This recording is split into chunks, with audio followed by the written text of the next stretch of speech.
மத்தேயு எழுதின சுவிசேஷம் அதிகாரம் 1. ஆபிரகாமின் குமாரனாகிய தாவீதின் குமாரனான இயேசு கிறிஸ்துவினுடைய வம்ச வரலாறு. ஆபிரகாம் ஈசாக்கை பெற்றான். ஈசாக்கு யாக்கோபை பெற்றான். யாக்கோபு யூதாவையும் அவன் சகோதரரையும் பெற்றான். யூதா பாரேசையும் சாராவையும் தாமாரினிடத்தில் பெற்றான். பாரேஸ் எஸ்ரோமை பெற்றான். எஸ்ரோம் ஆராமை பெற்றான். ஆராம் அமினதாபை பெற்றான். அமினதாப் நகசோனை பெற்றான். நகசோன் சல்மோனை பெற்றான். சல்மோன் போவாசை ராகாபினிடத்தில் பெற்றான். போவாஸ் ஓபேதை ரூத்தினிடத்தில் பெற்றான். ஓபேத் ஈசாயை பெற்றான். ஈசாய் தாவீது ராஜாவை பெற்றான். தாவீது ராஜா உரியாவின் மனைவியாய் இருந்தவளிடத்தில் சாலொமோனை பெற்றான். சாலொமோன் ரெகெபெயாமை பெற்றான். ரெகெபெயாம் அபியாவை பெற்றான். அபியா ஆசாவை பெற்றான். ஆசா யோசபாத்தை பெற்றான். யோசபாத் யோராமை பெற்றான். யோராம் உசியாவை பெற்றான். உசியா யோதாமை பெற்றான். யோதாம் ஆகாஸை பெற்றான். ஆகாஸ் எசேக்கியாவை பெற்றான். எசேக்கியா மனாசேயை பெற்றான். மனாசே ஆமோனை பெற்றான். ஆமோன் யோசியாவை பெற்றான்.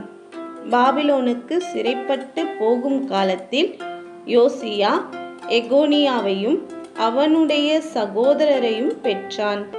பாபிலோனுக்கு சிறைப்பட்டு போன பின்பு எகோனியா சாலத்தியேலை பெற்றான். சாலத்தியேல் சொருபாபேலை பெற்றான். சொருபாபேல் அபியூத்தை பெற்றான். அபியூத் எலியாக்கீமை பெற்றான். எலியாக்கீம் ஆசோரை பெற்றான்.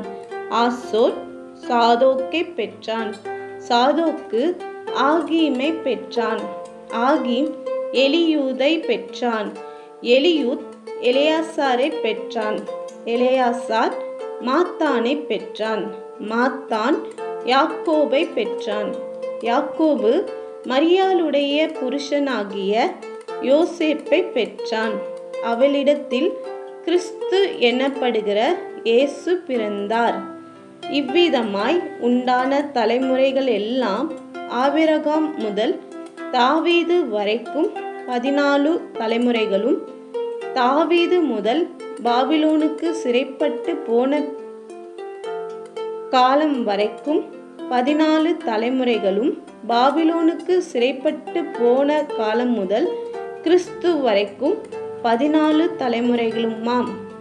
இயேசு கிறிஸ்துவினுடைய ஜனனத்தின் விவரமாவது, அவருடைய தாயாகிய மரியாள் யோசேப்புக்கு நியமிக்கப்பட்டு இருக்கையில் அவர்கள் கூடி வரும் முன்னே அவள் பரிசுத்த ஆவியினாலே கர்ப்பவதியானாள் என்று காணப்பட்டது. அவள் புருஷனாகிய யோசேப்பு நீதிமானாயிருந்து அவளை அவமானப்படுத்த மனதில்லாமல் இரகசியமாய் அவளை தள்ளிவிட யோசனையாயிருந்தான். அவன் இப்படி சிந்தித்து கொண்டிருக்கையில் கர்த்தருடைய தூதன் சொப்பனத்தில் அவனுக்கு காணப்பட்டு, தாவீதின் குமாரனாகிய யோசேப்பே, உன் மனைவியாகிய மரியாளை சேர்த்துக்கொள்ள ஐயப்படாதே. அவளிடத்தில் உற்பத்தியாயிருக்கிறது பரிசுத்த ஆவியினால் உண்டானது. அவள் ஒரு குமாரனை பெறுவாள். அவருக்கு இயேசு என்று பெயரிடுவாயாக. ஏனெனில் அவர் தமது ஜனங்களின் பாவங்களை நீக்கி அவர்களை இரட்சிப்பார் என்றான். தீர்க்கதரிசியின் மூலமாய் கர்த்தராலே உரைக்கப்பட்டது நிறைவேறும்படி இதெல்லாம் நடந்தது. அவன், இதோ, ஒரு கன்னிகை கர்ப்பவதியாகி ஒரு குமாரனை பெறுவாள். அவருக்கு இம்மானுவேல் என்று பெயரிடுவார்கள் என்று சொன்னான். இம்மானுவேல் என்பதற்கு தேவன் நம்மோடு இருக்கிறார் என்று அர்த்தமாம். யோசேப்பு நித்திரை தெளிந்து எழுந்து கர்த்தருடைய தூதன் தனக்கு கட்டளையிட்டபடியே தன் மனைவியை சேர்த்து கொண்டு அவள் தன் முதற்பேறான குமாரனை பெருமளவும் அவளை அறியாதிருந்து அவருக்கு இயேசு என்று பெயரிட்டான். ஆமென்.